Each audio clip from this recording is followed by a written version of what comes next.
নমস্কার, আবারও একটা নতুন ব্লগে সবাইকে স্বাগত জানাই। আজকের মুরগির ছাঁট একটা রেসিপি করব। আপনারা প্রথম থেকে শেষ পর্যন্ত পুরো ভিডিওটা দেখবেন।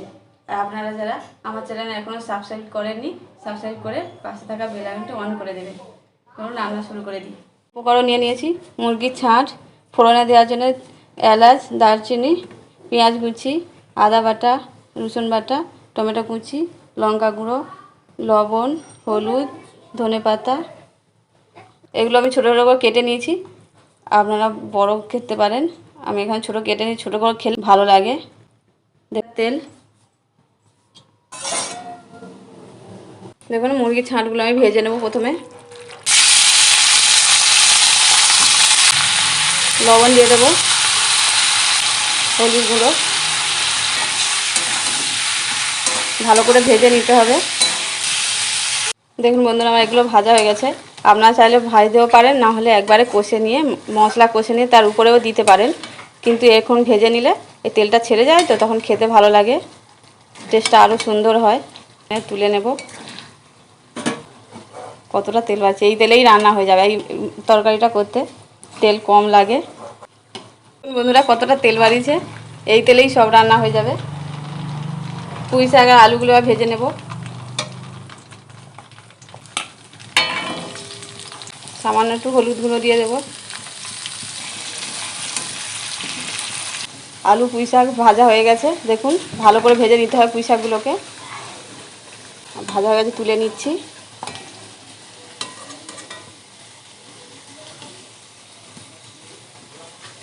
ফোড়নে দেবো তেজপাতা, এলাচ, দারচিনি, পেঁয়াজ কুচি,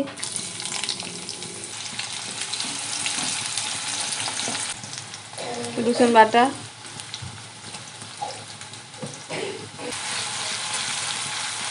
আদা,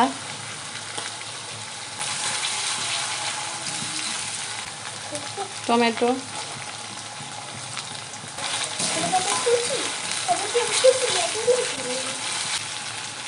ভেজে রাখা আলু, পুঁই শাক আর মুরগির ছাড়টা দিয়ে দেবো। ভালো করে কষতে হবে। আগে একবার লবণ দেওয়া ছিল, আবার একবার দেবো স্বাদ মতো।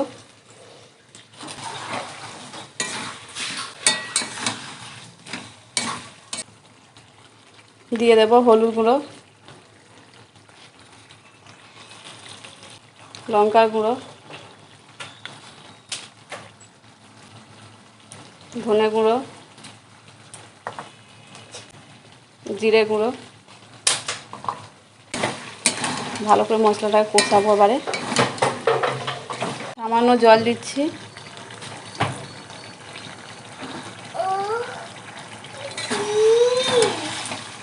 সেন্ট বাড়াচ্ছে না, খুব সুন্দর সেন্ট বাড়িচ্ছে, তো খেতেও খুব সুন্দর হবে।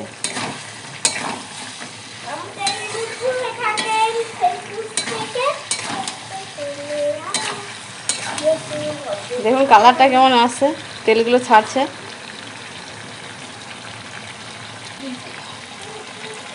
কষানো হয়ে গেছে, এবার জল দিয়ে দেবো।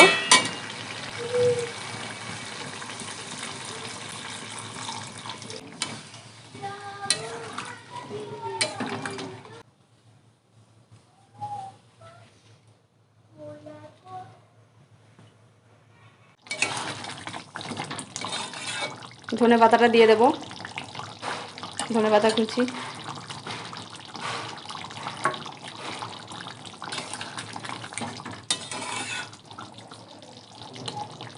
হয়ে গেছে, গরম মশলা দেবো। এবার নামিয়ে নেব।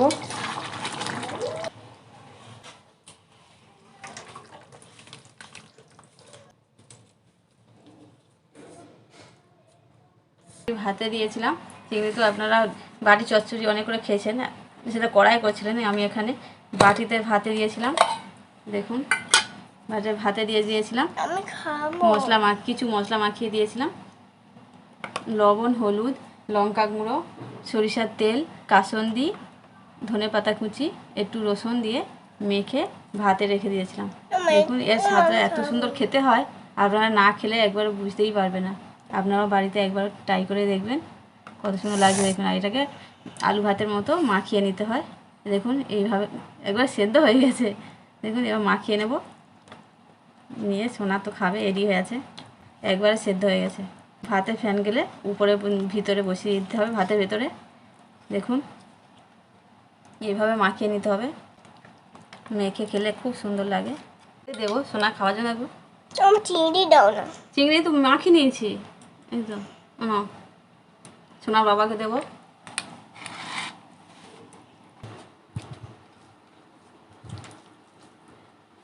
সোনা দেখো কেমন খাচ্ছে গপ গপ করে।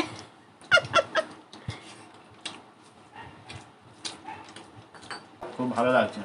চিংড়ির বাটি চচ্চড়ি থেকে এই বাটি ভাতেটা সব থেকে ভালো লাগে। কোনো ঝামেলা নেই, শুধু চিংড়ি খোসা ছাড়িয়ে বাটি ভাতে করে দেয় মশলা দিয়ে। আর কাসুন্দিটা দিয়েছে, অনেকে সর্ষে বাটা দেয়, সর্ষে বাটার থেকে কাসুন্দির টেস্টটা আরও ভালো হয়। সর্ষে বাটা দিলে একটু তিতকুড়ি ভাব লাগে, কিন্তু এই কাসুন্দিটা দিলে সেইটা থাকে না। কেমন হয়েছে? ভালো হচ্ছে। সোনা খেতে ব্যস্ত, আজ আমার কোনো কথা নেই মুখে, কোনো কথা হবে না, শুধু খেতে হবে। আছে না? দেখুন এটা ঝোলটা কেমন হ্যাঁ দেখুন মাংসের মতো ঝোলটা হয়েছে, দেখুন কত সুন্দর লাগছে।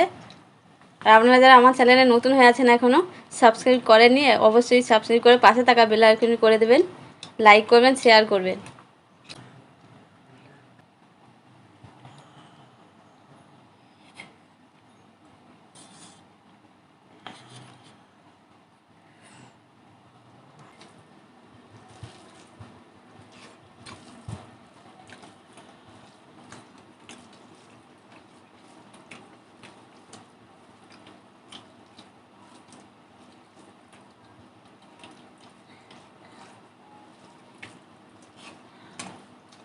মুরগির মাংসের থেকে মুরগির ছাঁটটা সত্যি খেতে ভালো।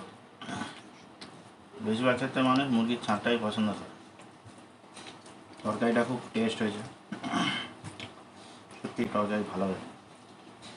আপনারা এমনি হয়তো আলু দিয়ে খেয়েছেন, অনেকে ঘুগনি করে খেয়েছেন, কিন্তু একবার এইরকম পুঁই শাক দিয়ে বানিয়ে খাবেন। পুঁই শাকটা খাবেন, টেস্টটা সম্পূর্ণ আলাদা।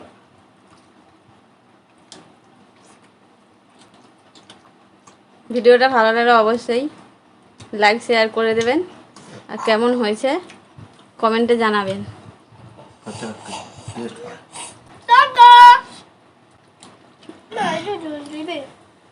পরে ভিডিও দেখাবে, আপনারা পুরো ভিডিওটা দেখবেন। এখানে ভিডিওটা শেষ করলাম।